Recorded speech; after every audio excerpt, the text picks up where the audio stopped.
तो प्रधानमंत्री नरेंद्र मोदी के गांव भी पहुंचे हम, वडनगर, जहां उनका जन्म हुआ। आबादी करीब 30,000 है, जहां पूरे प्रदेश में चुनाव प्रचार का जोर शोर पकड़ता जा रहा है। वहीं इस कस्बे में एक नारा सुनाई नहीं देता। प्रचार तो छोड़िए, पान की दुकान से लेकर गांव के चौराहे तक कहीं कोई चुनावी चर्चा भी नहीं है। देश भर में प्रचार के शोर के बीच पत्रिका टीवी जब प्रधानमंत्री नरेंद्र मोदी के गांव पहुंचा तो तस्वीर कुछ ऐसी देखने को मिली कि बड़े बड़े बैनर तो दूर, पोस्टर तो दूर, झंडी फर्रियां तक नजर नहीं आई। सड़क पर चुनाव पंपलेट से लेकर पतझड़ के बाद केवल पुराने पत्ते बिखरे थे, जबकि यहां 23 अप्रैल को मतदान होना है।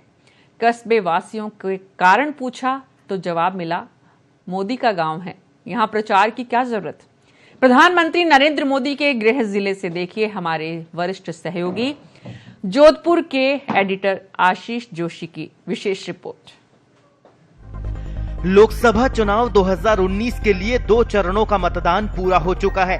इन चरणों के मतदान प्रतिशत को देखें तो देश में गठबंधन सरकार की तरफ इशारा हो रहा है। अब बारी तीसरे चरण की है, जब 23 अप्रैल को 16 राज्यों की 117 सीटों पर मतदान होगा।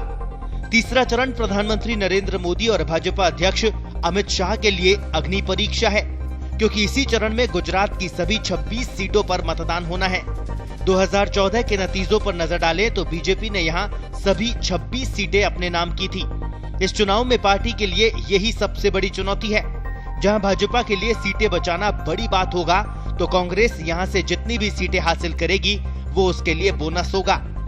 इन तमाम चर्चाओं के बीच पत्रिका टीवी पहुंचा प्रधानमंत्री नरेंद्र मोदी के गांव वडनगर, जहां न प्रचार का शोर है और न ही पोस्टर और नारेबाजी। सबसे पहले उस मकान पर दस्तक दी जहां नरेंद्र मोदी का जन्म हुआ। मोदी के मकान पर पार्टी का स्टिकर तक नहीं लगा था।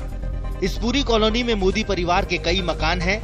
यहाँ उनके चचेरे भाई अरविंद भाई मोदी मिले, उनसे भी वही सवाल पूछा। चुनाव है पर इस कस्बे में कोई चुनावी हलचल नहीं, तो तपाक से जवाब मिला, अरे साहब ये पीएम का गांव है। अरविंद भाई ने बताया कि वो बचपन से ही पढ़ाई के साथ सह शैक्षणिक गतिविधियों में भी हमेशा अव्वल रहते थे। बचपन से ही लीडरशिप का गुण था। स्कूल समय से ही आरएसएस की शाखाओं में जाते थे। पूछा, आप उनके चचेरे भाई हैं, मिलना जुलना तो होता होगा? तो जवाब मिला, हम हमारी तरह से यहाँ धंधा करते हैं और वो राजकाज में व्यस्त है। नरेंद्र भाई के लिए वो पढ़ने में बहुत होशियार थे और रमत गमत में, सांस्कृतिक कार्यक्रम में वो बहुत लीडरशिप करते थे। स्कूल में लीडरशिप का गुण उनमें बचपन से ही था। हाँ, लीडरशिप का गुण तो बचपन में था और वो आरएसएस में सब छोटे से तब से ही जाते थे। बारदाने का व्यापार करने वाले अरविंद भाई ने बताया कि मोदी जन्म से करीब 18 साल यहाँ रहे। मोहल्ले के प्रमोद भाई राणा ने कहा कि यहाँ तो वैसे भी घर घर मोदी ही है, फिर किसके लिए प्रचार करें। तभी हमने सवाल दागा कि कांग्रेस वाले तो यहाँ प्रचार करते होंगे। जवाब देते हुए मनसुख भाई बोले, उन्हें भी पता है यहाँ बैनर पोस्टर लगाने से कोई फायदा नहीं, इसलिए वो भी नहीं आते। आगे बढ़े तो मार्केट में रमेश भाई मिले, उनसे पूछा, यहाँ चुनाव में मुद्दा क्या है? बोले, पूरे देश में विकास ही सबसे बड़ा मुद्दा है और होना भी यही चाहिए। बोले, नोटबंदी से एक बार की धक्का लगा, लेकिन धीरे धीरे सब कुछ सामान्य हो गया। जीएसटी का असर बड़े व्यापारियों पर पड़ा, लेकिन वडनगर में इसका कोई प्रभाव इसलिए नजर नहीं आया क्योंकि यहाँ ऐसे बड़े व्यापार कम ही है। नहीं, अभी तो तेज है, उसकी कोई जरूरत भी नहीं है। अभियान तेज करने की कोई जरूरत नहीं। एक ही बात चल रही है, कभी तो ये मोदी साहब का ये कमल बाबू आएगा, वो आएगा, भाजपा भी आएगी, यही सरकार चलती है। कोई जरूरत ही नहीं है। उसके गांव में बहुत विकास हुआ है। क्या क्या विकास हुआ? वो तानारी भी हुआ है, वो टावर हो रहा है, तालाब में का काम हो रहा है। मोदी ने अपनी जन्मस्थली की तस्वीर ही बदल दी। यूं तो इस गांव की सूरत उस वक्त ही बदलना शुरू हो गई थी जब मोदी गुजरात के मुख्यमंत्री थे, लेकिन पीएम बनने के बाद यहाँ और तेजी से विकास हुआ। छोटे से कस्बे में 500 करोड़ की लागत वाला मेडिकल कॉलेज और अस्पताल, नया railway station, ITI, polytechnic college, Navodaya Vidyalaya, science college, Sharmishtha तालाब में रिवर फ्रंट और इसके बीच ओपन एयर थिएटर, तानारीरी पार्क का डेवलपमेंट और भी बहुत कुछ।